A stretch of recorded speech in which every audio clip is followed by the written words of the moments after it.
Hello everyone, welcome back. चलिए हम आज के सेशन में अपने टेस्ट नंबर 5 को देखेंगे। टेस्ट नंबर मैंने 5 को आज जितना भी होगा सारे क्वेश्चन को देखेंगे वीडियो एक्सप्लेनेशन के साथ। ठीक। तो जैसा कि आप लोगों को पता होगा कि इस बार जो है TRE 4 में सिर्फ 407 वैकेंसी आने वाली है। हम्म, और सुनील कुमार जी ने भी ये स्पष्ट कर दिया है कि इस बार हम 407 सीट पे हम वैकेंसी निकालेंगे, जो कि बहुत ही कम है। और आने वाले एग्ज़ाम में या स्पेशल एग्ज़ाम लेके या जो भी हो, उनका ही कहना है कि मैं अलग से एग्ज़ाम लूँगा कंप्यूटर साइंस वाले को ही। सॉरी। तो मैं बता दूँ कि अगर हमारे पास सिर्फ 407 सीट है, तो ऑब्वियस सी बात है, अगर मुझे इतने कम सीटों पर अगर मुझे फाइट करना है तो काफ़ी मेहनत करनी पड़ेगी। आप पढ़ाई जहाँ से भी करते हो, आप पढ़िए, जारी रखिए, ठीक है? लेकिन जिस प्रकार से आप डेली करंट अफेयर पढ़ते हैं, वैसे ही आपको आपको कंप्यूटर का करंट अफेयर की तरह देखना पड़ेगा। जी हाँ, मेरा कहना सही है। आप करंट अफेयर को जितना टाइम देते हैं, लगभग आधे घंटा से 1 घंटा तक टाइम देते हैं डेली, ठीक उसी प्रकार से आप डेली टेस्ट मारिए। क्या मारना है? डेली टेस्ट मारना है। आपको टेस्ट, भले वो कहीं मेरा कंटेंट अच्छा लगे ना लगे, वो मैटर नहीं करता है। मैं आपको सजेस्ट करूँगा कि आप डेली टेस्ट मारें, ठीक है? कम से कम 20 से 50 क्वेश्चन आप डेली उस टेस्ट को देखें, समझें, और उसमें जो आपको समस्या हो आप उसको सॉल्यूशन करके कंसेप्ट को क्लियर करिए। ठीक। तो अह, इसी सिनेरियो को ध्यान में रखते हुए ये test series session, video test series session हम आगे बढ़ा रहे हैं। आपको यहाँ पे जितने भी कंटेंट मिलेंगे, वो सब वीडियो एक्सप्लेनेशन के साथ मिलेगा, और वो सब का सब फ्री होगा। आप देख सकते हैं बाकी स्लाइड पे क्या क्या लिखा हुआ है, आप पढ़ लीजिएगा एक बार। और रही बात मैं अपने बारे में, ये मेरे बारे में छोटी-सी जानकारी है, ठीक है? आप अंदाज़ा लगा सकते हैं कि मैंने भी जितने भी टीचर एग्ज़ाम हैं, ख़ासकर कंप्यूटर साइंस ओरिएंटेड, वो सारे एग्ज़ाम मैंने फ़ेस किए हैं, और सभी में मैंने बेहतर प्रदर्शन दिया है। तो मैं अपने एक्सपीरियंसों का आपके साथ साझा करने वाला हूँ। आप पहले हमारे कंटेंट को देखें, समझें, उसके बाद आप खुद समझ सकते हैं कि हम क्या कर रहे हैं। ठीक है? बिना देरी किए हम बढ़ते हैं अपने क्वेश्चन की तरफ।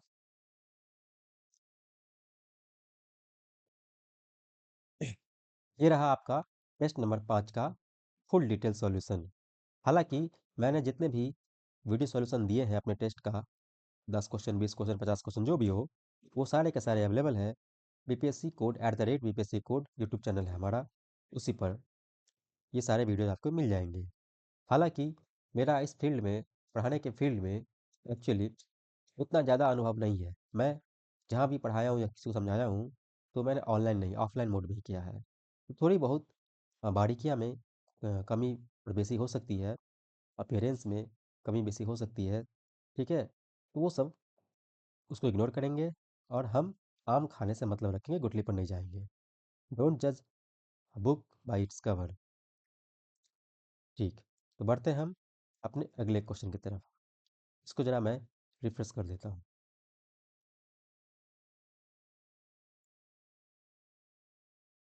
तो बढ़ते हैं हम।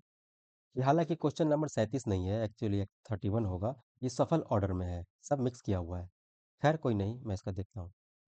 Which gate correspond to the action of parallel switching? कह रहा है कि इन चारों में से कौन सा ऐसा गेट है जो पैरेलल स्विचेस की तरह काम करता है? तो मैं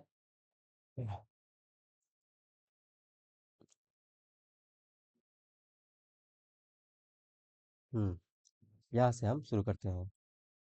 कह रहा है कि पैरेलल स्विचेस के बारे में बात कर रहा है।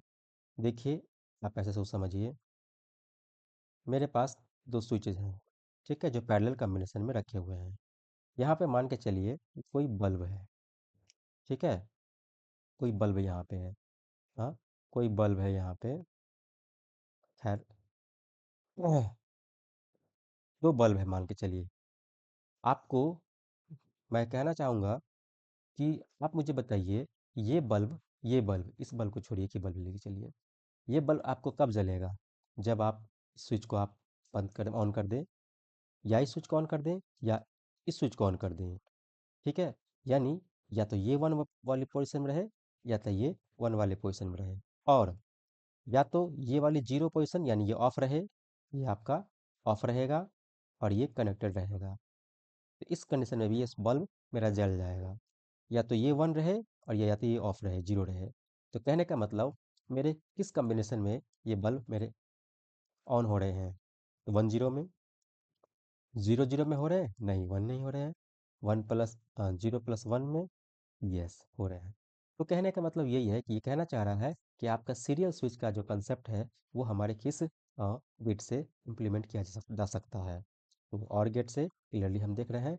तो टेबल देखते हैं इस बात को, तो हम देख सकते हैं इसका आंसर क्या होगा, और गेट। ठीक है, बढ़ते हैं हम अगले क्वेश्चन की तरफ। तो इसका सही आंसर क्या होगा, और गेट। क्वेश्चन नंबर 47 है। एक क्वेश्चन आपका सफल किया हुआ है, इस बात पर ध्यान नहीं देंगे। कह रहा है कि give the output of the following program, इसका आउटपुट निकालना है। ये सी प्लस प्लस का प्रोग्राम है। Hash include I O stream dot H, hash define X 5+2। आपका क्या होगा रिजल्ट, इन के बराबर 3 गो एक्स है, उसकी एक आउटपुट निकालना है। ठीक है, तो हम देखते हैं। कह रहा है के बराबर एक्स, एक ठो, दो ठो, तीन ठो, इस प्रकार से है। और हैच डिफाइन क्या था, hatch define X 5+2, hatch define X 5+2। Actually आपको पता होना चाहिए कि हैश डिफाइन ये सब क्या है, आपका माइक्रो है। ठीक है ना, माइक्रो फंक्शन इसको बोलते हैं। और यहाँ पे एक्स को रिप्लेस किया गया है 5+2 से। तो इसका सही आंसर एक्चुअली होगा, आप इस, हालांकि आप लोगों से मिस्टेक होने की संभावना है। आप 5+2 को जोड़ देंगे, 7 कर देंगे, और 7 गुने 7 यानी 243। जैसा कि ये नहीं होगा। आपने यहाँ पे मैं इवेल्युएट कर दिया है, इवेल्यूशन नहीं करता है काम। हैश डिफाइन क्या कहता है, आप एक्स के स्थान पर जहाँ जहाँ आपको एक्स दिखे वहाँ पे 5+2 से रिप्लेस करना है, बस। तो ये तो नहीं होगा, तो एक्स को रिप्लेस करना है हमको 5+2 से। फिर ये स्टैरिस तो है ही, फिर 5+2 से, फिर ये गुना तो है, ये है, फिर 5+2 से। अब मेरे पास प्लस ऑपरेटर है, गुणा ऑपरेटर है। तब इस दोनों में आपका किसका हायर हायर प्रेसिडेंस होता है, तो आपको पता होता है गुणा का होता है। ठीक है, तो 5+2, अब इसका इवैल्यूएटर 7 हो जाएगा। हाँ, +5 कितना हो गया, प्लस ये 5, सॉरी 5+2 नहीं, 5 × 2 10, तो 5+10। ठीक है, फिर प्लस 5 × 10 + 2। मेरी बात समझ में आ रही है? 10 10 20 +5 + 27, तो इसका सही आंसर होगा 27।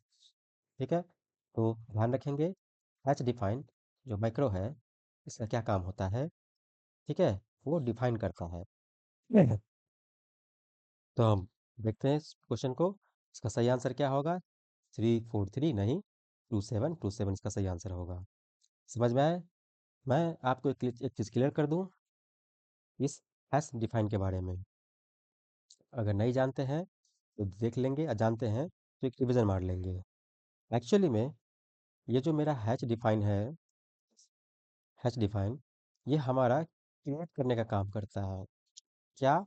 माइक्रोज को, माइक्रोज को। और माइक्रोज भी आपके दो प्रकार के होते हैं, एक सिंबॉलिक, सिंबॉलिक माइक्रोज, एक होता है माइक्रो फंक्शन। सिंबॉलिक में कांस्टेंट आता है, एग्जांपल से हम देख लेंगे। और आपको पता होगा कि मैक्रोज़ का काम क्या है। एक्चुअली इस मैक्रो का काम क्या है कि प्री प्रोसेसर क्या करता है, इसको प्री प्रोसेसर यानी कंपाइल, प्री प्रोसेसर कंपाइल से पहले जो भी हम डिफाइन किए रहते हैं उसे उस कोड को रिप्लेस कर देता है। समझ में आया मेरी बात? जैसे मैं बात करूं, जैसे हैच डिफाइन पाई 3.14, तो आपके प्रोग्राम सेक्शन में जहाँ जहाँ पी आई पाई देखेगा उसको वो रिप्लेस कर देगा 3.14 से। यही काम, ठीक है ना। यही आपका ये कौन सा सिंबॉलिक कांस्टेंट वाले कैटेगरी में आ गया। ठीक है, अब माइक्रो फंक्शन का एग्जांपल देखते हैं। हैच डिफाइन जैसे मैं बात करूँ मैक्सिमम 3,4, ठीक है।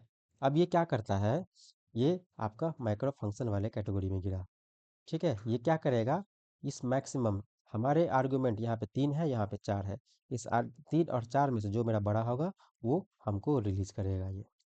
तो ये मोटी भाषा हो गई, ठीक है। इसको ध्यान में रखेंगे जिस प्रकार से आप याद रख सकें इसको या मेमोराइज कर सकें। हम बढ़ते अपने अगले क्वेश्चन की तरफ।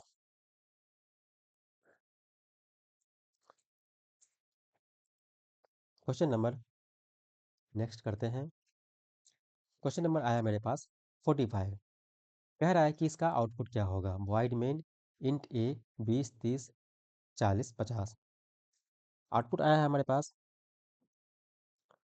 -40 -20 20 40। देखते हैं इस क्वेश्चन को हम।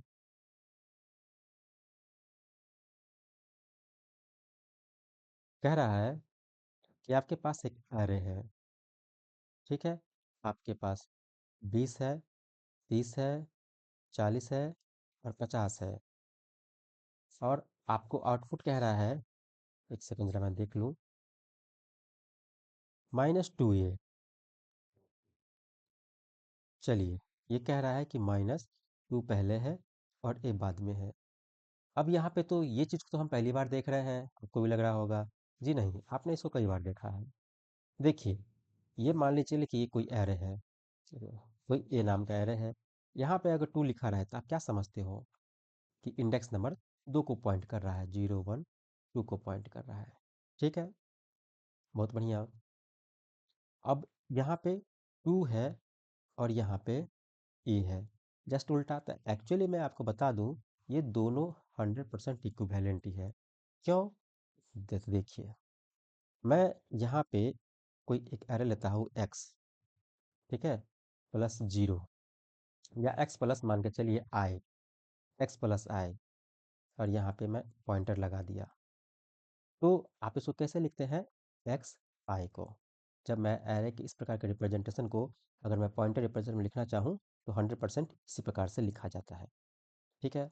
तो अब एक बात बताइए मुझे, यहाँ पे एक्स प्लस 2 मैं लिखा, इसको कैसे लिख सकता हूँ एरे के रिप्रेजेंटेशन में, इस सिंबल में, इस सिंबल के फॉर्म में, एक्स इंडेक्स नंबर 2। इसी को मैं, इसी अंदर वाले चीज़ को मैं क्या करता हूँ, इसको एज इट इज रहने देता हूँ, 2 प्लस एक्स कर देता हूँ। तो क्या मैं इसको इस फॉर्म में लिख सकता हूँ, 2 और एक्स, हो गया ना ये चीज़। और यहाँ पे देखिए ये चीज़ दोनों सेम इक्विवेलेंट आ गया। इस प्रकार हम क्या कह सकते हैं कि 2 इस प्रकार का रिप्रेजेंटेशन और इस प्रकार रिप्रेजेंटेशन दोनों सेम है, ये दोनों इक्विवेलेंट है। अब ये माइनस सिंबल तो उसके बारे में हम बात नहीं करेंगे, ये दोनों का रिप्रेजेंटेशन सेम है, यानी कहने का मतलब जो ये चीज़ कह रहा है ये, वो चीज़ कह रहा है ये। तो इंडेक्स नंबर 2 पे कौन सा वैल्यू है, 40, और उसके पहले कौन सा है, माइनस, तो -40 हो गया इसका उत्तर। तो इसमें सही आंसर क्या होगा, -40। बढ़ते हम अपने अगले क्वेश्चन की तरफ। कह रहा है give the output of the following programme. Void main int ये है। अच्छा, इस प्रकार एक क्वेश्चन में देखिए बहुत सारे डाउट आपको हो सकते हैं, तो इसको हल करने से पहले पहले मुझे इसे कॉपी करना पड़ेगा, ठीक है। मैं इसको कॉपी कर लेता हूँ, फिर मैं इसको एक्सप्लेन कर देता हूँ लाइन बाय लाइन।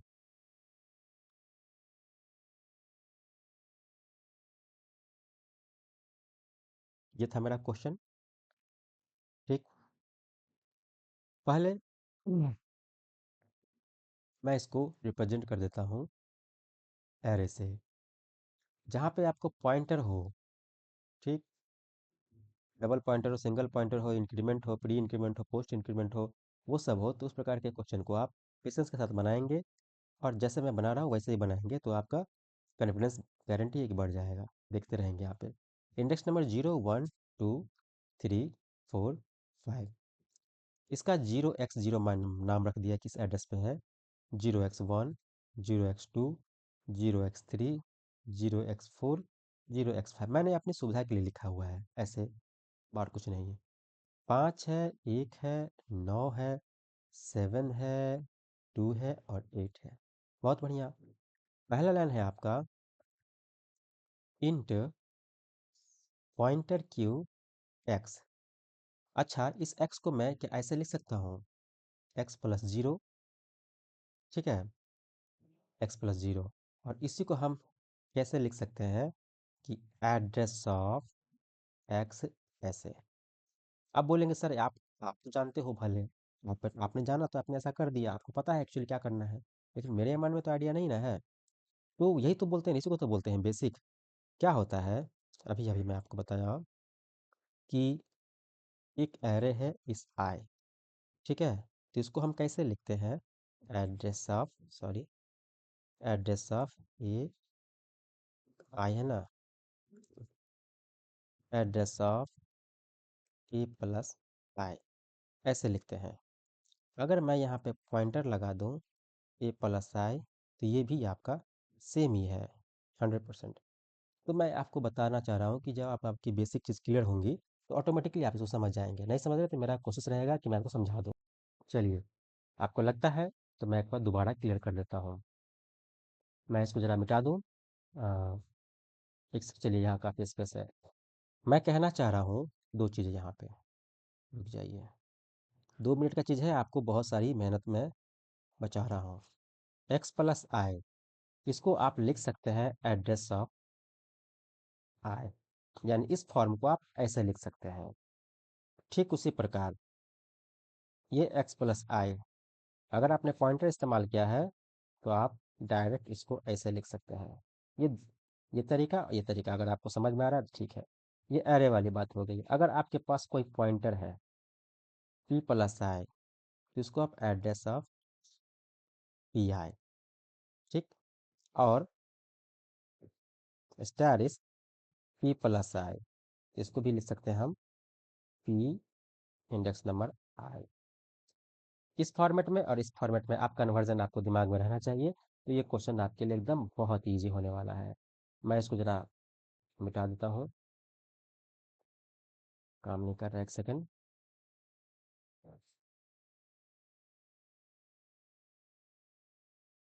काम क्यों नहीं कर रहा है, तो हम यहाँ पे देखते हैं, यहाँ से शुरू करते हैं। यहाँ तक चलिए ठीक है, मैं इस लाइन को यहाँ पे फिर से मैं ब्लैक को लिख रहा हूँ। अब वो इंट वगैरह आप लोग खुद अंडरस्टूड करिए। कह रहा है कि पॉइंटर क्यू बराबर एक्स, इस एक्स को मैं एक्स प्लस जीरो लिख दिया तो कोई दिक्कत, तो ठीक है, तो ये इस फॉर्म में आ गया। अब इसी को मैं एड्रेस ऑफ एक्स जीरो, बात खत्म है। यानी क्यू नामक पॉइंटर वेरिएबल में मेरा एड्रेस किसका आ गया, इंडेक्स नंबर जीरो का एड्रेस गया। और इंडेक्स नंबर जीरो का एड्रेस क्या है आपका, यहाँ पे देखिए, यहाँ पे 0x0 है। बहुत बढ़िया, पहला लाइन क्लियर हो गया, सॉरी, पहला लाइन क्लियर हो गया। अब हम इस पर देखते हैं, p बराबर एड्रेस ऑफ q, फिर यहाँ पे कह रहा है कि p बराबर एड्रेस, सॉरी, स्टारिस है, स्टारिस q। हाँ, यानी p नाम का कोई पॉइंटर इंटीजर है। ये क्या कह रहा है, ये कौन रख रहा है, ये कह रहा है कि आपका एड्रेस क्यू के एड्रेस पे जो वैल्यू है उसका मान रख रहा है। तो क्यू के एड्रेस पे, क्यू का एड्रेस क्या है, ये है, और इस एड्रेस पे कौन सा वैल्यू है, इस एड्रेस पे आपका 5 वैल्यू है, यानी पी रखा हमको 5, क्योंकि वो इंटीजर है, वो इंटीजर को ही रखेगा। समझे बात को, ठीक है, दूसरा लाइन क्लियर हो गया। अब उसके बाद है ये C out int P, end line P, ये आउटपुट दे रहा है किसको, पी को प्रिंट कर रहा है। तो पी का वैल्यू कौन सा है आपका, पी का वैल्यू क्या है आपका, 5। बहुत बढ़िया, मेरा आउटपुट आ गया। अब हम इस लाइन की तरफ देखते हैं, पी बराबर स्टैरिस क्यू पोस्ट इंक्रीमेंट, पी बराबर स्टैरिस क्यू पोस्ट इंक्रीमेंट। अब यहाँ पे दो चीज़ है, एक है आपका गुणा सिंबल, है वो पोस्ट इंक्रीमेंट। तो आपको ऑपरेटर प्रेसिडेंस में आपने पढ़ा होगा, नहीं पढ़ा तो यहाँ याद रखिए कि पोस्ट फिक्स एक्सप्रेशन को हाईएस्ट प्रेसिडेंस मिलता है, पोस्ट फिक्स ऑपरेटर को हाईएस्ट, ठीक है ना, प्रायोरिटी मिलता है। तो सबसे पहले इसको हम कैसे करेंगे, क्यू प्लस प्लस, पहले ये वाला चीज़ हैंडल होगा, उसके बाद ये। तो इसका मतलब ये हुआ कि क्यू क्यू जो है, अ, इसका मतलब कि पहले इसका पॉइंटर को इंक्रीज कर जाएगा, ठीक है, और उसके बाद ये इसके वैल्यू को रीड करेगा, ठीक है। तो देखते हैं हम कहाँ गया इसका, पी क्या रखा हुआ है, पी सॉरी, क्यू, क्यू कह रहा है ये, ठीक है। तो देखिए यहाँ पे क्या लिखा हुआ है, ये रहा, इसके बारे में बात कर रहा है 5। क्यों? अब देखिए एक चीज़ आपको बड़ी डाउट होगा कि पोस्ट इंक्रीमेंट जब यहाँ पे है, इस यहाँ पे देखिए इस सेक्शन को देखिए, इसमें बारे में बात कर रहे हैं कि हम पोस्ट इंक्रीमेंट कब करेंगे? तो देखिए, ये पोस्ट इंक्रीमेंट का पहला पहला प्रायोरिटी मिलेगा, हमें पता है। लेकिन इसका जो पॉइंटर है, जो अभी आपका क्यू जिसको क्यू किसको पॉइंट कर रहा है? तो क्यू देखिए इसको पॉइंट कर रहा है। क्यों आपके 5 को पॉइंट कर रहा है और इसमें पोस्ट फिक्स एक्सप्रेशन लगा हुआ है। तो ठीक है, ये पॉइंटर ये आपको यहाँ पे बढ़ेगा, ठीक है ना? लेकिन ये वाला एक्सक्यूशन इवैल्यूएशन हो जाएगा कंप्लीट, उसके जस्ट तुरंत बाद ये बढ़ जाएगा। यानी जब तक ये एक्सक्यूशन नहीं हो रहा है, यानी ये वाला एक्सक्यूशन अभी बाकी है, अभी ये वाला स्टैटस वाला देखिए यहाँ पे देखिए, ये बाकी है। यानी ये डेटा को रीड करेगा value at the address of Q. तो यानी क्यू के पास जो एड्रेस है, क्यू के पास जो एड्रेस है, उस पर जो वैल्यू है आपका, उस पर कौन सा वैल्यू है? उस पर वैल्यू है आपका 5 को। तो ये वाला रीड हमको कर देगा, ठीक है ना? जैसे वो रीड हो गया, रीड ये खत्म हो गया ये चीज़, तो तुरंत से ये आपका पॉइंटर इसका यहाँ से इसको जंप कर जाएगा, ठीक है ना? यानी ये वाला जो हमारा तीसरा लाइन है, ये वाला पी बराबर क्या हो जाएगा? 5 हमको आउटपुट देगा। इस लाइन में भी हमको पी कितना देगा? 5 आउटपुट देगा। ये तो हमको 5 दिया ही था, बहुत बढ़िया। अब हम थोड़ा नीचे करते हैं। फिर अगला लाइन क्या है आपका? पी बराबर एड्रेस ऑफ क्यू। फिर पी बराबर क्या कह रहा है? एट द पॉइंटर क्यू, ठीक है? तो अब हम कहाँ गया क्यू? मेरा कहाँ है? Q Q Q Q Q तो क्या कहते हैं? क्यू ये रहा। एक सेकेंड, हाँ ठीक है। Value at the address of the Q. तो क्यू के पास कौन सा एड्रेस है मेरे पास? बताइए। क्यू के पास मेरा जो पॉइंटर ये एड्रेस है, ये तो मेरा अपडेट हो चुका है। कब अपडेट हुआ था? अब ये बताइए। जैसे ही ये मेरा अपडेट हुआ था, यहाँ से ये पॉइंटर कर रहा था, जैसे ये वाला अपडेट हुआ था, तो ये वाला एड्रेस कितना हो गया? 0x1, ठीक है? यानी क्यू अब किसको पॉइंट कर रहा है? इस एड्रेस को पॉइंट कर रहा है, और इस एड्रेस पे कौन सा वैल्यू है? 1 है। यानी ये आपकी बार पी बराबर 1 इसके अंदर चला गया, ठीक है? यानी ये वाला लाइन जब एग्जीक्यूट हुआ, तो ये कितना दिया? 1 दिया। बहुत गचपटक हो गया है। चलिए थोड़ा सा डिस्कस बाकी हो जाएगा। अगला लाइन क्या है आपका? पी बराबर स्टेरिस प्री इंक्रीमेंट है। अब देखिए यहाँ पर पी बराबर स्टेरिस प्री इंक्रीमेंट क्यू है। अब यहाँ पे दो स्टेरिस है और प्री इंक्रीमेंट है, इस दोनों का ऑर्डर ऑफ प्रेसिडेंस जो है ना सेम होता है। तो इसलिए और ऐसी स्थिति में हम राइट से लेफ्ट की तरफ प्रायोरिटी को रखते हैं। तो पहले आपको ये वाला चीज होगा, उसके बाद ये वाला ऑपरेशन होगा। तो कह रहा है आपको कि ये पहले प्री इंक्रीमेंट हो जाएगा, प्री इंक्रीमेंट हो जाएगा। तो क्यू जो मेरा पॉइंट कर रहा था किसको? ये जो क्यू मेरा जो है पॉइंट कर रहा था इसको इसको पॉइंट कर रहा था, ये प्री इंक्रीमेंट हो गया, यानी ये अब अगली बार इसको पॉइंट करेगा, ठीक है? और जो पॉइंट किया तो उस एड्रेस पे जो वैल्यू है वो स्टेरिस, इस स्टेरिस का मान क्या है? यानी उस एड्रेस पे जो वैल्यू रहेगा उसको डिफरेंस करेगा, ओके? तो ये इस एड्रेस पे कौन सा वैल्यू है? तो 9। तो ये वाला हमको क्या हो जाएगा? 9। तो 5 5 1 9 इसका रिजल्ट हो जाएगा, 5 5 1 9, ठीक है? तो इस पूरे क्वेश्चन में हमने ये सीखा कि आपको प्री इंक्रीमेंट और पोस्ट इंक्रीमेंट में क्या हम ऑर्डर फॉलो करते हैं, किसका हाईएस्ट ऑर्डर रखते हैं, ये सब आप लोग रिवीजन कर लीजिएगा। अगर डाउट होगा तो इस वीडियो को दोबारा देख लीजिएगा, ठीक है? मैं इसका रिमाइंडर भी अगर आप लोगों को बोलिएगा तो डाल दूंगा, रिमाइंडर बोले तो जो भी 2 4 नोट्स हैं जो ये रात याद करने वाली हो, प्रैक्टिस से हो, मैं आपको अगर आप बोलिएगा, आप लोग कमेंट में करिएगा, तो मैं उस चीज़ों को सेक्शन को ऐड करने की कोशिश करूँगा और कर दूँगा। नहीं तो एक चीज़ को वीडियो ना बहुत लंबा हो जाएगा। बढ़ते हम अपने अगले क्वेश्चन की तरफ, पहले इसको हटा दें। चलिए, इसका सही आंसर क्या था? 5 5 1 9। बढ़ते हम अगले क्वेश्चन की तरफ। कह रहा है the attribution of human form और qualities to things such as machines और computer is called cybernetics, anthropomorphism, cybernation, artificial intelligence. तो चलिए इसका सही आंसर होगा मानवीकरण। ये कह रहा है कि ऐसा ह्यूमन की तरह बिहेवियर करता है। बिहेवियर वर्ड पर ध्यान रखिएगा। ह्यूमन की तरह बिहेवियर करता है, इसमें से कौन सा कौन सा एरिया जो है ना ह्यूमन की तरह बिहेवियर करता है, उस पर बात पर उस चीज़ को फोकस कर रहा है, उस एरिया को फोकस कर रहा है। तो ये मानवीकरण जो है ना एंथ्रोपोमॉर्फिज्म कंसेप्ट इसमें आता है, इसी के अंदर ये चीज़ आता है। इसमें क्या होता है कि जैसे एलेक्सा ले लीजिए, या एलेक्सा नहीं हो गया, एलेक्सा उसको बोलते हैं कि हाय एलेक्सा ये वाला गाना बजाओ। तो वो गाना बजाता है, अगर हमको पसंद नहीं पड़ा तो उसको बोलते हैं क्या यार एलेक्सा कुछ अच्छा वाला बजाओ। यानी वो आपकी भावना को भी समझ लेता है एलेक्सा। ओह लगता है आप सैड फील कर रहे हैं, यानी ह्यूमन के बिहेवियर ह्यूमन की इमोशन से वो इंटरेक्ट कर लेता है। इस प्रकार की जो स्टडी होती है वो जो एरिया होता है वो आता है आपका एंथ्रोपोमॉर्फिज्म में। अब हम बात करते हैं साइबर नेशन। ये साइबर नेशन क्या होता है? साइबर नेशन वो वाला एरिया होता है, वो वाला फील्ड होता है जिसमें आपका आदमी का कम से कम इन्वॉल्वमेंट होता है। जैसे मैं टाटा महिंद्रा का वर्कशॉप में गया था, उस वर्कशॉप में मैंने देखा कि बहुत सारे गाड़ियों का असेंबलिंग का काम जो होता है, असेंबलिंग मतलब गाड़ी बन रही है यहाँ पे, गाड़ी यहाँ पे बन रही है, ठीक है? ये गाड़ी बन रही है, तो इसमें जितने भी पार्ट्स पुर्जे लगने होते हैं, ठीक है? वो सब जो है ना आपका ये ऑटोमेटिकली मशीन द्वारा होता है। तो इस प्रकार का जो एरिया होता है ना वो लाई करता है साइबर नेशन में लाई करता है। ठीक, बढ़ते हम अगले टॉपिक की तरफ। सॉरी, आर्टिफिशियल इंटेलिजेंस तो सबको जानता है, कृत्रिम बुद्धिमत्ता, ठीक है ना? और साइबर नेटिक्स क्या है? साइबरनेटिक्स एंथ्रोपोमेट्रिक्स हो गया साइबरनेटिक्स। साइबरनेटिक्स क्या कहलाता है आपको मैं बता दूं, जैसे आप लोगों ने सुना होगा कि मौसम विज्ञान। हाँ, आज का टेम्परेचर है अभी है मेरे कंप्यूटर में 27 डिग्री सेल्सियस, ठीक है? तो अब ये बताइए कैसे किया आखिरकार? हाँ, ये कंप्यूटर कैसे इस चीज़ को जाना? हाँ, और ये इसके पास ये डेटा कैसे आया? तो आपको पता होगा कि साइंस एंड क्या बोलते हैं उसको, बेंगलुरु में जिसका चलिए खैर छोड़िए हटाइए।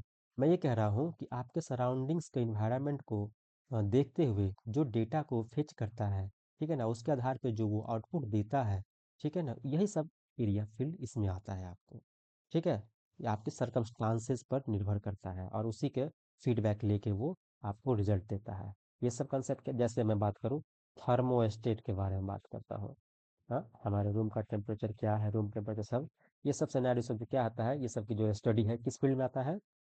तो साइबर नेटिक्स में आता है। ठीक, चलिए बढ़ते हम अपने अगले क्वेश्चन की तरफ। Question number 43। अ, इस क्वेश्चन में भी आपका पॉइंटर है, पॉइंटर के बाद प्री इंक्रीमेंट है, ये सब कंसेप्ट आपको क्लियर होना चाहिए। और जो चीज़ मैंने जस्ट बताया उसको मैं दोबारा इसमें रखूंगा, इससे आपको गारंटी पक्का क्लियर हो जाएगा जो भी थोड़ी बहुत डाउट है उसका। मैं कॉपी करता हूँ और मैं बढ़ता हूँ अपने उस क्वेश्चन की तरफ।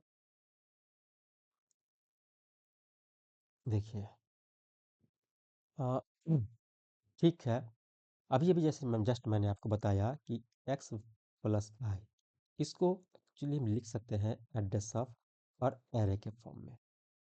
ठीक उसी प्रकार अगर मेरे पास x प्लस आई है, मैं इसको लिख सकता हूँ इस एरे के कन्वर्जन में, ठीक है? यही कंसेप्ट हमको बहुत बेनिफिट पहुँचाएगा।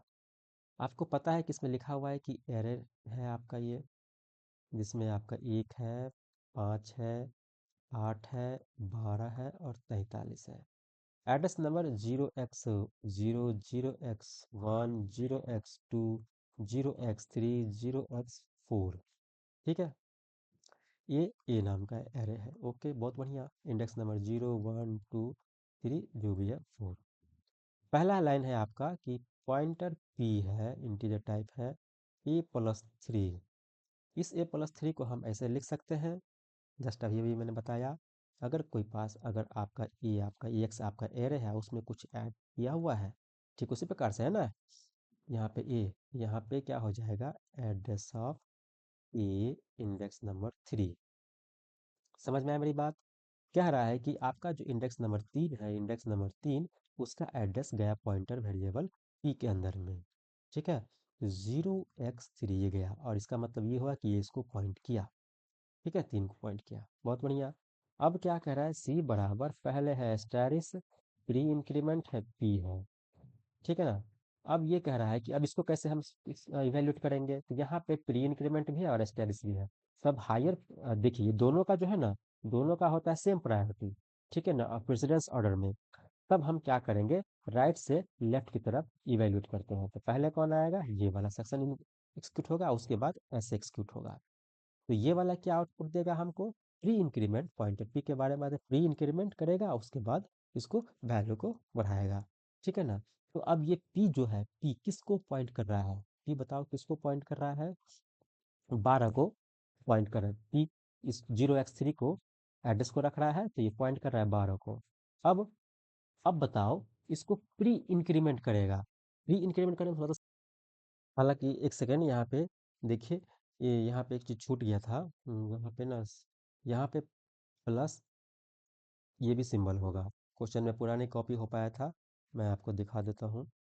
वही तो, देखिए ये चीज़ यहाँ पे है। ये पूरा का पूरा स्टेटमेंट ये है, प्री इंक्रीमेंट स्टैरिस जो भी हो, ये एक्चुअली सही फॉर्मेट है। वहाँ पे क्वेश्चन छूट गया था, इसलिए तो इसको हम सब कुछ सेम सेम है, इसी को हम आगे बढ़ते हैं लेके। ठीक है, हाँ, इस चीज़ को हम लेके बढ़ते हैं। एक सेकेंड, और एक चीज़ और यहाँ पे मिस्टेक हुआ है इस क्वेश्चन में, क्योंकि इसका देखिए, इसको हम कॉपी कर लेते हैं एक्चुअली। सब कुछ सेम सेम है, इसको खाली कॉपी कर लेते हैं। कंसेप्ट सब कुछ क्लियर है।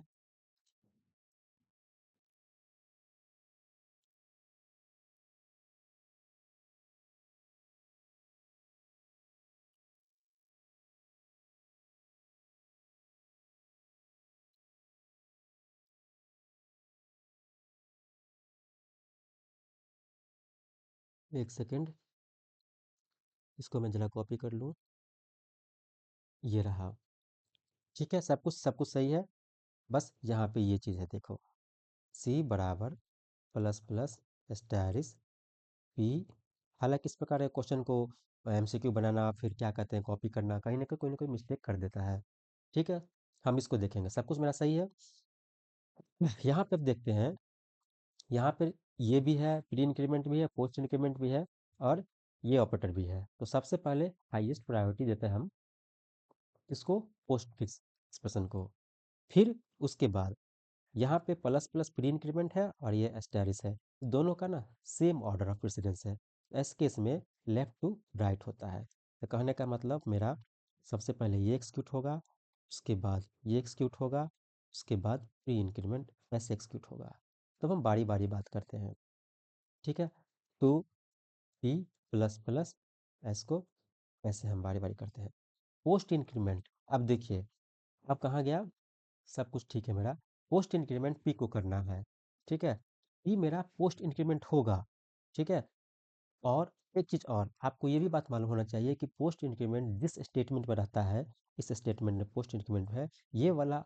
अब पहला ये पोस्ट इंक्रीमेंट तब होगा जब ये एक्सक्यूशन कम हो जाएगा। मेरे कहने का मतलब कि पी जो है जिस एड्रेस को शो कर रहा है, पी किसको एड्रेस को शो कर रहा है, 0x3 को, यानी 0x3 ये है, ये बढ़ेगा। ठीक है ना, अपना एक पॉइंटर बढ़ाएगा आगे, बहुत बढ़िया। लेकिन अभी नहीं। तो अभी नहीं तो कभी नहीं, अभी नहीं तो कब, मतलब अभी ये, इसके लिए वैलिड होगा 0x3। ये जो है ना डेटा को रीड करेगा एट इस टाइम पे 12 को ही, यानी ये पूरा का आंसर होगा 12 ही होगा। ठीक है, उसके बाद, उसके बाद अभी भी वो पूरा क्यों, अभी वो क्यों नहीं बढ़ा है, अभी बढ़ेगा जब ये इवैल्यूएशन का कंप्लीट हो जाएगा तब। अब इसमें ये काम करना है, क्योंकि प्री इंक्रीमेंट भी है ना अब मेरा। तो प्री इंक्रीमेंट ये 12 जो है, ऑटोमेटिकली ये 12 का वैल्यू बढ़ जाएगा। तो 12 से कितना हो जाएगा, ये वही वैल्यू बढ़ेगा। ठीक है ना, क्योंकि अभी तक ये जो है ना पॉइंटर, अभी तक मेरा आगे की तरफ फॉरवर्ड नहीं हुआ है। तो 12 एक हो गया 13। जैसे ही ये इवैल्यूएशन कंप्लीट हुआ, 13 इधर आ गया, ये वाला डेटा जो मेरा 13 हो गया, ये वाला डेटा अंदर में इंडेक्स नंबर 3 पे 13 आ चुका है। ठीक है, जैसे ही ये इवैल्यूएशन कंप्लीट हुआ, ये पोस्ट इंक्रीमेंट तब होगा। यानी पोस्ट इंक्रीमेंट अब क्या हो जाएगा, अब ये मेरा पी किसको पॉइंट करेगा, 43 को। बात खत्म है। यानी जैसे ही मेरा एक्सक्यूशन यहाँ से यहाँ फॉर्म ट्रांसफर हुआ, अब मेरा वो पॉइंटर मेरा आगे की तरफ बढ़ चुका है। बस बात खत्म है। और हमको आंसर में, आउटपुट में क्या मांग रहा है, क्या होगा, ये होगा हमको आंसर में।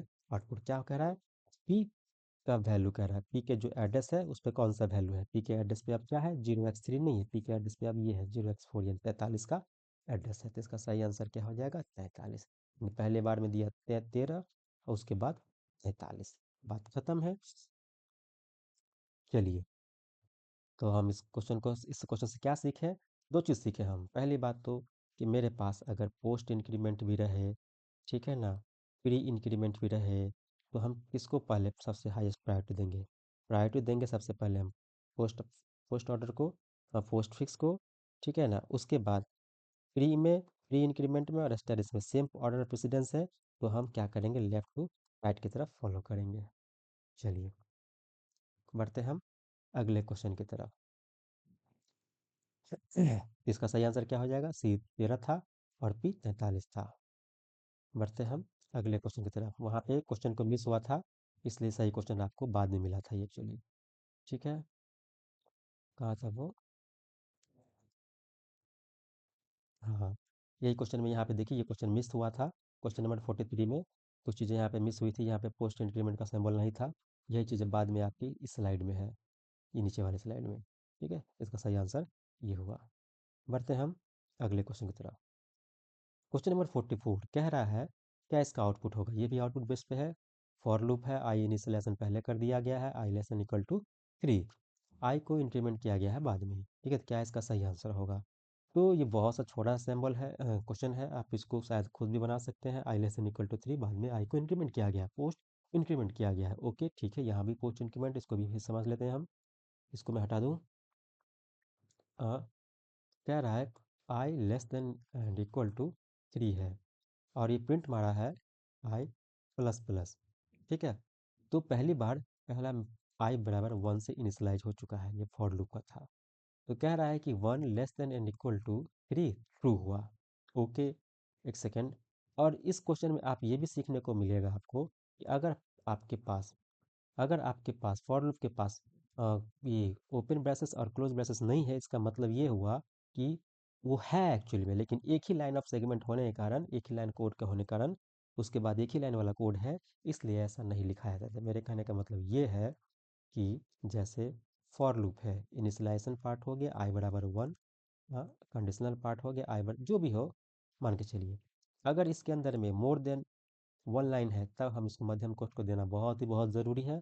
और नहीं तो अगर मेरे पास सिर्फ और सिर्फ एक ही लाइन होता है, तो ये मध्यम कोष्ठ देने की हमको ज़रूरत नहीं होती है। तो यहाँ पे नहीं है, इसका मतलब नहीं है कि वहाँ पे नहीं है। समझे ना बात? वहाँ पे एक्चुअली में है। इसका सही कोड मैं दोबारा अगर लिखना चाहूँ तो मैं लिख देता हूँ।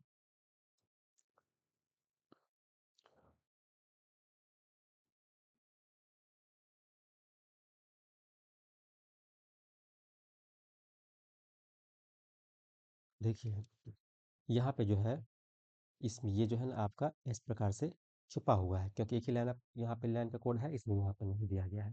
अब कह रहा है कि आई यानी 1 less than equal to 3, condition check किया तो यस ट्रू हुआ। इस लूप के अंदर में ये एंट्री मारा। हाँ, ये प्रिंट किया कितना? आई को, और पोस्ट इंक्रीमेंट। आई का अभी इनिशियल वैल्यू क्या है? 1 है। ठीक है ना, जैसे ही ये वाला लाइन एक्सिक्यूट हो चुका, यहाँ से जैसे ही इसके बाद इस कर्ली ब्रेसेस की तरफ आता, यानी वापस एक कंडीशन की तरफ जाता, तब जाके ये वापस आई बराबर क्या हो गया? 2 हो गया। 2 फिर चेक किया, 3 से छोटा है, यस। फिर अंदर आया तो ये आउटपुट मेरा 2 ही प्रिंट हुआ। ठीक है ना, और जैसे ही ये वाला एक्सिक्यूट खत्म हुआ और आई की तरफ बढ़ा, तो अब ये इंक्रीमेंट हो चुका, 2 से अब 3 हो चुका। क्या मेरा 3 गया इधर? तो 3 मेरा 3 से छोटा है, यस, छोटा तो नहीं है लेकिन बराबर जरूर है। तो ये इंटर दोबारा इंटर फिर हो चुका है, दोबारा एंट्री। अब यहाँ पे आई प्रिंट हो गया 3। अगली बार जैसे ही वापस की तरफ, जैसे ही यहाँ से इस लाइन से आई की तरफ बढ़ा, तो वो आई हो गया मेरा 4। जैसे ही 4 मेरा क्या 3 से छोटा या बराबर है? जी नहीं, फॉल्स कर गया, इस लूप से वो बाहर हो गया। तो इसका मेरा आउटपुट क्या हो जाएगा? 1 2। छोटा सा क्वेश्चन था, 1 2 3 होगा। चलिए बढ़ते हैं हम अगले क्वेश्चन की तरफ। हाँ, ये क्वेश्चन भी देखिए बहुत ही जानदार क्वेश्चन है, और एक चीज़ मैं बता दूं, अगर आपको इस क्वेश्चन सब में फंस रहे हैं, तो मतलब है कि आपकी बेसिक कुछ ठीक करने की ज़रूरत है। और मैं आपको जितने भी एग्जाम्पल लिए हैं, सब प्रीवियस ईयर क्वेश्चन है और टॉप क्लासेस क्वेश्चन है, ये सब आपको रैंकर्स क्वेश्चन है। अगर ये सब में आप नहीं फंसते हैं तो ये बहुत अच्छी बात है। ठीक है, इस सब में ना मैं इसको पहले कॉपी कर लेता हूँ, ताकि मुझे बताने में आसानी हो, और इसको हम देखते हैं। देखिए, जैसे डबल पॉइंटर, सिंगल पॉइंटर कुछ भी रहे, तो आप इस प्रकार के क्वेश्चन को पहले आप साफ साफ बनाएंगे। पहला काम यही करना है। मैंने पॉइंटर लिया है, 5 2 6 9 और 8, इंडेक्स नंबर 0 1 2 3 4। अगर आप इस प्रकार की गतिविधि नहीं करते हैं तो पक्का फंसेंगे। इसका 0x 0 लिख दिया, मैं अपनी सुविधा के लिए लिख रहा हूँ। 0x2 0x 0x3 0x4, ये एड्रेस सब इसका है। कह रहा है कि पी नाम का एक पॉइंटर है, बहुत बढ़िया। जिसके असाइन किया गया है एक्स का वैल्यू, इस एक्स को मैं नहीं समझ में आ रहा है तो एक्स प्लस जीरो कर देता हूँ। और इस प्रकार की रिप्रेजेंटेशन को हम ऐसे भी कर सकते हैं, सॉरी, एक्स जीरो। यानी कह रहा है कि इंडेक्स नंबर जीरो का जो एड्रेस है वो जाएगा आपका पी के अंदर में। ठीक है ना, पी एक पॉइंटर वेरिएबल है, वो क्या करते हैं, पॉइंटर वेरिएबल आपको पता है कि वो इंटीजर तो नहीं रखेगा डायरेक्टली, वो रखेगा क्या, अपने अंदर में एड्रेस को ही रखेगा। चलिए इस सेंटेंस को भी ये पूरा कर दिया, तो एड्रेस ये जीरो एक्स जीरो गया। फिर कह रहा है कि टी नामक प्राणी में टी बराबर क्या है, एक्स प्लस वन। क्या मैं इस एक्स प्लस वन को एड्रेस ऑफ एक्स वन कर सकता हूँ? ये आपको मैंने जस्ट पीछे वाले स्लाइड में बताया है। ऐसे कर सकते हैं हम, जैसे ऊपर वाला किया उसको ऐसे ही कर सकते हैं। यानी टी नामक पॉइंटर में, टी भी आपका पॉइंटर है, टी नामक पॉइंटर में आपने क्या रखा है, हाँ, बताइए, E address of index number one. Index number one का कौन सा एड्रेस है, जीरो एक्स वन। बहुत बढ़िया। अब q बराबर p, ठीक है, q बराबर, q एक डबली पॉइंटर है, बहुत बढ़िया, q एक डबली पॉइंटर है। इसके अंदर में हम एड्रेस ही रखेंगे, लेकिन इनडायरेक्ट एड्रेस रखेंगे। क्या कहने का मतलब है, q बराबर t है, q बराबर t। हाँ तो चलिए ठीक है। टी के पास क्या है आपका, टी के पास एड्रेस है, ठीक है ना। और इस टी का जो एड्रेस है ना वो रखेंगे यहाँ पे, और कुछ नहीं। समझे बात को, टी बराबर एक्स, यहाँ पे क्या है, zero one, zero x one, बात खत्म। इतना कर दिए स्टेप बाय स्टेप, अब सही है। अब हम इसको क्रॉस वेरीफाई भी कर सकते हैं। क्यों बोल रहा है, क्यों का वैल्यू आपको तब मिलेगा जब आपको दो बार इसको पॉइंट आउट करेंगे। कहने का मतलब क्यू का वैल्यू आपको मिलेगा address of, address of, address of, address of. यानी क्यू किसको पॉइंट कर रहा है, जीरो एक्स वन पर, यानी एक पॉइंट यहाँ से किया, और इस एड्रेस के पास जो वैल्यू है पाँच को, यानी डायरेक्टली रूप से इनडायरेक्ट रूप से पाँच को ही ये पॉइंट कर रहा है। बहुत बढ़िया। अब सी आउट, अब एक चीज़ यहाँ भी एक चीज़ आपको क्लियर कर दूँ, सी आउट के अंदर में जो ना, ये मैथमेटिकल कैलकुलेशन है। कहने का मतलब इवैल्यूएशन सेक्शन है, ठीक है। फिर यहाँ भी है ये वाला सेक्शन, देखो ये वाला सेक्शन, फिर क्यू, जो भी हो। तो ऐसी स्थिति में जब सी आउट के अंदर में आपको इवैल्यूएशन सेक्शन आता है, तब आपको एक इवैल्यूएशन जो है ना राइट से लेफ्ट होता है, ये भी आपको ध्यान रखने की ज़रूरत है। तो कहने का मतलब इवैल्यूएशन तो इधर से होगा, लेकिन आउटपुट रिजल्ट शो इधर से करेगा। बहुत बढ़िया। तो पहले हम इवैल्यूएशन पार्ट देख लेते हैं। पहले किसको इवैल्यूएट करेगा, स्टेरिस टी को। स्टेरिस टी कहाँ गया, स्टेरिस टी इसके बारे में बात कर रहा है। तो स्टेरिस टी पर कौन सा वैल्यू है, एड्रेस ये है zero x one. Zero x one पर कौन सा वैल्यू है, हम्म, हाँ सॉरी, ये जीरो एक्स वन यहाँ पे है, ये जीरो एक्स वन, ये वाला वैल्यू है दो, यानी ये दो दिया हमको। इवैल्यूएट क्या है, प्रिंट नहीं मारा है अभी, ठीक है। फिर ये स्टेरिस क्यू के बारे में बात कर रहा है। क्यू भाई साहब कहाँ गया, डब्ल्यू पॉइंटर है, क्यू भाई साहब डब्ल्यू पॉइंटर है। और ये क्या है, जीरो एक्स वन, ये भी क्या है हमको, दो। बहुत बढ़िया, ठीक है। अब यहाँ पे ये वाला पोर्शन देखिए, इंक्रीमेंट है, प्री इंक्रीमेंट और पॉइंट अति स्टैरिस है। तो ये दोनों जो है ना, प्री इंक्रीमेंट और स्टैरिस, ये प्री इंक्रीमेंट और डबल स्टैरिस दोनों सेम सेम ऑर्डर का होता है, सेम ऑर्डर ऑफ प्रेसिडेंस का होता है। अब ऐसी स्थिति में लेफ्ट से राइट की तरफ हम जाते हैं। तो पहले ये एग्जीक्यूट होगा, कहने का मतलब पहले ये और उसके बाद ये। तो अब बताइए प्री इंक्रीमेंट कौन सा वैल्यू, कौन सा वैल्यू, अब बताइए हमको। तो ये जो है पॉइंटर जो है ना, पहले ये पॉइंटर बढ़ेगा, और उसके बाद ये इसके एड्रेस को फेच करेगा, ठीक है। बहुत बहुत बढ़िया, देखते हैं कहाँ गया। तो ये कह रहा है कि प्री इंक्रीमेंट ऑफ पी, तो पी किसको पॉइंट कर रहा है जरा मुझे बताइए, कहाँ गया P, zero x zero address को पी इसको पॉइंट कर रहा है। इसको प्री इंक्रीमेंट करना है, यानी ये पॉइंटर इंक्रीमेंट करके दो वाले इंडेक्स के पास चला जाएगा, यानी दो वाला कंटेंट के पास, इंडेक्स नंबर वन के पास चला गया, यानी ये वाला एड्रेस आपका अपडेट हो जाएगा ज़ीरो एक्स वन से। बहुत बढ़िया। अब ये हो गया ज़ीरो एक्स वन, इसके पहले ये एड्रेस लग गया, यानी इसका मतलब क्या होगा, value at the this address. Zero x one पे कौन सा वैल्यू है, दो है, यानी इसका भी रिजल्ट क्या हो गया, दो दो दो। तो इसका आउटपुट क्या हो जाएगा, अब देखिए, ये तो इवैल्यूएशन पार्ट हो गया, अब आउटपुट इस ऑर्डर में शो करेगा, दो दो, फिर दो। तो इस क्वेश्चन से हमने, चलिए जो भी है, इस क्वेश्चन से हमने ये भी सीखा कि सी आउट के अंदर में अगर कोई इवैल्यूएशन वाला पार्ट आ जाए, मोर देन वन चीज़ जो भी हो, तो हम इवैल्यूएशन पहले करते हैं, उसके बाद आउटपुट लाएंगे, ठीक है। इससे बहुत फर्क पड़ता है। बढ़ते हम अगले क्वेश्चन की तरफ और इसका आंसर की तरफ। इसका सही आंसर क्या हो जाएगा? दो, दो, दो, कोई ऑप्शन ही नहीं इसमें आंसर है। चलिए, इसमें कहीं ना कहीं मिस्टेक हुआ है। यहाँ पे अगर मैं टी प्लस प्लस डाल देता हूँ यहाँ पे सबसे लास्ट में, तब आंसर मेरा मैच कर जाएगा। देखते हैं, मैं इसको फिर से बनाता हूँ और यहाँ पे प्लस प्लस करता हूँ, ऑप्शन आ जाएगा, समझ में भी आ जाएगा क्यों ऐसा होता है। मैंने यहाँ पे प्लस इंक्रीमेंट कर दिया। आपको तो पता है, जस्ट जस्ट मैंने यहाँ पे किया था जो, सब कुछ कर देंगे। 5, 2, 6, 9, 8, zero index 1, 2, 3, 4, 0x0, 0x1, 0x2, 0x3, 0x4। पहला लाइन क्या है?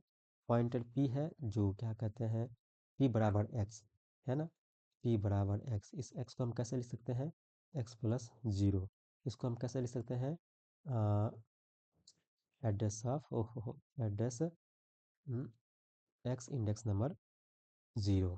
कहने का मतलब ये हुआ कि जो मेरा ये पी है, 0x0 इसको शो किया, यानी इसको पॉइंट किया हुआ है। ठीक है।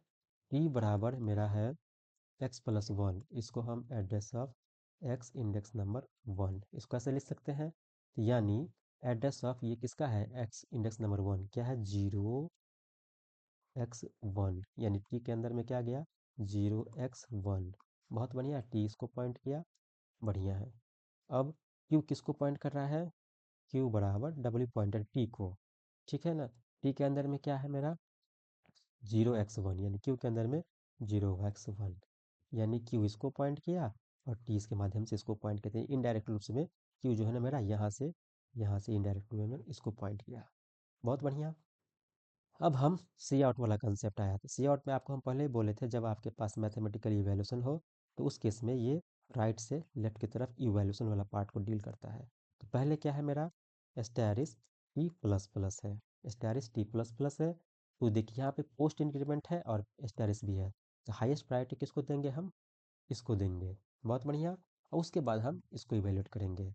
तो देखिए, टी प्लस प्लस जो है, टी किसको पॉइंट कर रहा है फिलहाल? अभी टी कहाँ गया? टी कहाँ गई है? टी, टी इसको पॉइंट कर रहा है, किसको?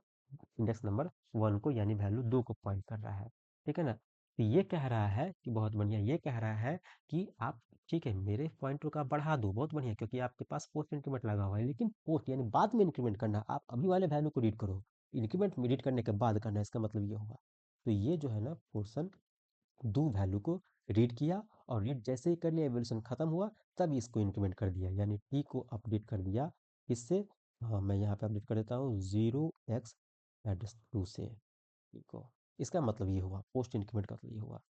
फिर क्यू के बारे में बात करते हैं। एड्रेस ऑफ क्यू मतलब value at the address Q. Q कहाँ गया है? क्यू, क्यू कह रहा है कि इसको पॉइंट करेगा, फिर इसको पॉइंट करेगा, यानी अप्रत्यक्ष रूप से क्यू इसको पॉइंट कर रहा है। ठीक है ना। तो क्यू जो है, ये किसको पॉइंट कर रहा है? ये इसको, एक सेकेंड, क्यू बराबर टी है, टी बराबर क्यू। क्यू किसको पॉइंट करा जा देखें, तो क्यू इसको पॉइंट कर रहा है। अब ये वाला डेटा जो है ना अपडेट हो चुका है, 0x2 अपडेट हो चुका है टी को। टी का जो डेटा है वो अपडेट हो चुका है 0x2। 0x2 एड्रेस किसका है? 0x2 6 का एड्रेस है। तो यानी ये वाला पोर्शन क्या दिया हमको? क्यू वाला पोर्शन हमको दिया 6, ये वाला चीज़। अब ये वाला पोर्शन को देखते हैं, स्टैरिस प्री इंक्रीमेंट पी। अब यहाँ पे प्री इंक्रीमेंट है और स्टैरिस है, दोनों का सेम ऑर्डर होता है। तो पहले हम लेफ्ट टू राइट को डील करते हैं, यानी पहले प्री इंक्रीमेंट को डील कर लेंगे, और उसके बाद उसके वैल्यू को जो भी है इसको डील करेंगे। पी किसको पॉइंट कर रहा है हमको? पी हमको 0x0 को पॉइंट कर रहा है, यहाँ पे देखिए। ठीक है। और इसको बोला है प्री इंक्रीमेंट, यानी पहले ही आप इंक्रीमेंट कर लो। ओके, बहुत बढ़िया। तो ये इंक्रीमेंट होके ये आपको इसको डिफरेंस करेगा, 0x1 एड्रेस को 0x1 से इसको अपडेट कर दिया। अब उसके बाद कह रहा है कि इसको रीड करो, डी रेफरेंस करो, हाँ, value at the this address. 0x1 पे कौन सा वैल्यू है? तो ये दो है, यानी ये भी मेरा क्या हुआ? दो। मेरा रिजल्ट कितना हो जाएगा? फिर रिजल्ट आउटपुट शो करेगा इस डायरेक्शन में, 2, 6, 2। अब इसका सही आंसर आ गया। तो वहाँ पे ये चीज़ छूट गई थी, कोई बात नहीं, दोनों चीज़ें हम देख लिए बारी बारी कर से, कंसेप्ट मेरा क्लियर हो गया। ठीक है। तो इसका क्या होगा आंसर? सही आंसर 2, 6, 2। बढ़ते हम अगले क्वेश्चन की तरफ। हाँ, ये है आपका क्वेश्चन कि x5 इंट के बराबर के प्लस प्लस के का आउटपुट कह रहा है निकालने के लिए। तो देखिए इसको, ये सब बेसिक बेसिक क्वेश्चन है। हाँ, अगर आपका बेसिक क्लियर है तो सब कुछ क्लियर हो जाएगा। कह रहा है इसको डिफाइन किया गया है x5 से, और के बराबर एक्स प्लस प्लस था, यही था। एक सेकंड यहाँ देख लूँ। के बराबर एक्स प्लस प्लस के का रिजल्ट मांग रहा है। बहुत बढ़िया। तो देखिए कि इस एक्स को कांस्टेंट माइक्रो से रिप्लेस कर दिया गया है, ठीक है ना, और यहाँ पे इंक्रीमेंट लगा दिया गया है। तो 5 प्लस प्लस, तो आप ऐसा नहीं कर सकते हैं। आप एक कांस्टेंट को इंक्रीमेंट नहीं लगा सकते हैं, ठीक है। क्योंकि कॉमन सेंस की बात है, अगर आपने कोई कांस्टेंट को रखा है, कहीं भी कांस्टेंट है, उस कांस्टेंट को आप इंक्रीमेंट छाव नहीं कर सकते। इंक्रीमेंट डिक्रीमेंट जो है ना, हम वेरिएबल के साथ कर पाते हैं, क्योंकि वो मेमोरी स्पेस है, हम उसमें करते हैं, ना कि कांस्टेंट के साथ।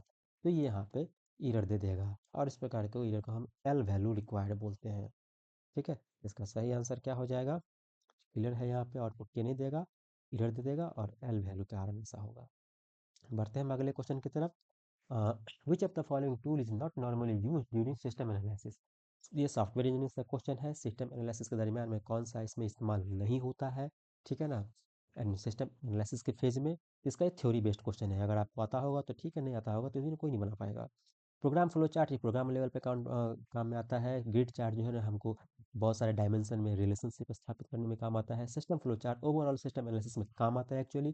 क्वेश्चन चेक लिस्ट, ये रिक्वायरमेंट फेज में इसका काम आता है। जब आप सॉफ्टवेयर डेवलपमेंट लाइफ साइकिल पढ़ेंगे तो वहाँ पे सब चीज़ें हैं, ठीक है ना। बढ़ते हैं इसको अगले क्वेश्चन की तरफ। तो सही आंसर क्या हो जाएगा आप लोग खुद बताइएगा। चारों को मैंने डिफाइन कर दिया, आप खुद आंसर बताइएगा। ये बड़ा डील नहीं था वो। बढ़ते हैं अगले क्वेश्चन की तरफ। कह रहा है कि डिफाइन एन एक्स वाई और एक्स डबल हैच वाई, ठीक है। तो आपको मैंने सबसे पहले जब इस क्लास को मैंने शुरू किया था, तो एक चीज़ मैंने बताया था क्या, माइक्रो के बारे में। माइक्रो दो प्रकार के होते हैं, आपको मैंने कहा भी था। क्या क्या होता है? सिंबॉलिक, सिंबॉलिक कांस्टेंट, एक था मेरा माइक्रो फंक्शन। तो ये क्वेश्चन है आपका एन एक्स वाई, ये फंक्शन फॉर्मेट में है, और इसको रिप्लेस किया गया है एक्स और डबल हैच वाई। तो डबल हैच वाई का काम क्या होता है आप जानते हैं उसको? पैडिंग करना, या इसको बोलिए कॉनकैटनेट करना। कॉनकेटनेट क्या होता है?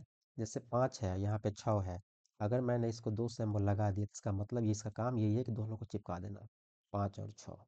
अगर इसको मिल जाए एक्स मिल जाए, और इसको यहाँ पर डबल हैच वाई मिल जाए, तो इसका ये क्या करेगा, एक्स और वाई को चिपका देगा, बस इतना ही करेगा। इसका काम यही है। तो इसका सही आंसर क्या होगा मैंने बता ही दिया है। हम्म,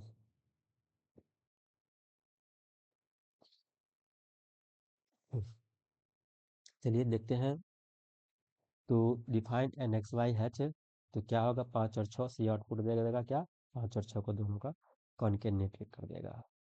बढ़ते हैं हम अगले क्वेश्चन की तरफ। Give the output of the following programme hatch include isolated size of 5.4। हाँ, एक सेकेंड। साइज ऑफ 5.4, ये क्या कहता है, ये इसके पास जो, इस फंक्शन के पास जो आर्गुमेंट है, उसका ये साइज बतलाता है। आपको पता होगा ये फ्लोट फॉर्म में है, फ्लोट टाइप में है, जो 8 बिट ले लेगा, सॉरी 8 बाइट ले लेगा। अगर मेरे पास साइज ऑफ 5.4 और एफ लिखा रहता, तब ये इंटीजर में, इंटीजर का डेटा आता, हमको इंटीजर का साइज आता, 4 आता है इसका आंसर। तो दोनों में बस अंतर स्थापित करने के लिए बोल रहा है, अगर आपको आता है तो बहुत बढ़िया, नहीं आता है तो नहीं बनता आपसे, ठीक है। इस दोनों के डिफरेंस के बारे में अगर जानते हैं, सिंबल का ये क्या बोलते हैं इसको, साइज ऑफ के अंदर में जो भी मेरा आर्गुमेंट है, 5.4, ठीक है, ये हमको 8 देगा, और ये 5.4 एफ रहता है इसके अंदर में, तो ये हमको 4 देगा, और कुछ नहीं, बात खत्म। हम्म।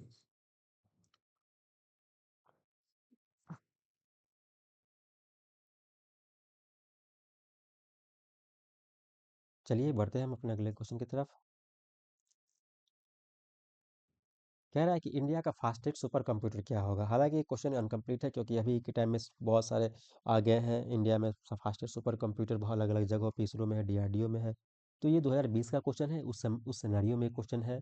तो आप लोग इस क्वेश्चन को अपडेट कर लीजिएगा, और ये चीज़ दिमाग में रखिएगा कि वर्तमान 2026 में फरवरी में, अभी में 2026 में इंडिया का फास्टेस्ट सुपर कंप्यूटर कौन है। ये जनरल क्वेश्चन है, आ सकता है। क्वेश्चन नंबर 39 क्या है? कह रहा है कि what is the name of the arrangement where several central processing unit share one memory, multitasking, multi programming, multi processing.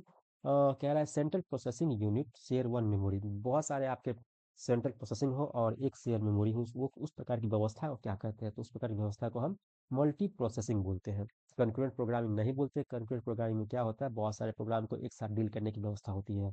Multi programming और मल्टीटास्किंग दोनों सेम सिनेरियो है, बस थोड़ा सा अंतर है। मल्टीटास्किंग में ये होता है कि आपके पास सीपीयू एक ही होते हैं, लेकिन बहुत सारे टास्क को इतना जल्दी जल्दी और स्वैपिंग से करते हैं कि हमको लगता है कि बहुत सारे टास्क साइमल्टेनियसली हो रहे हैं।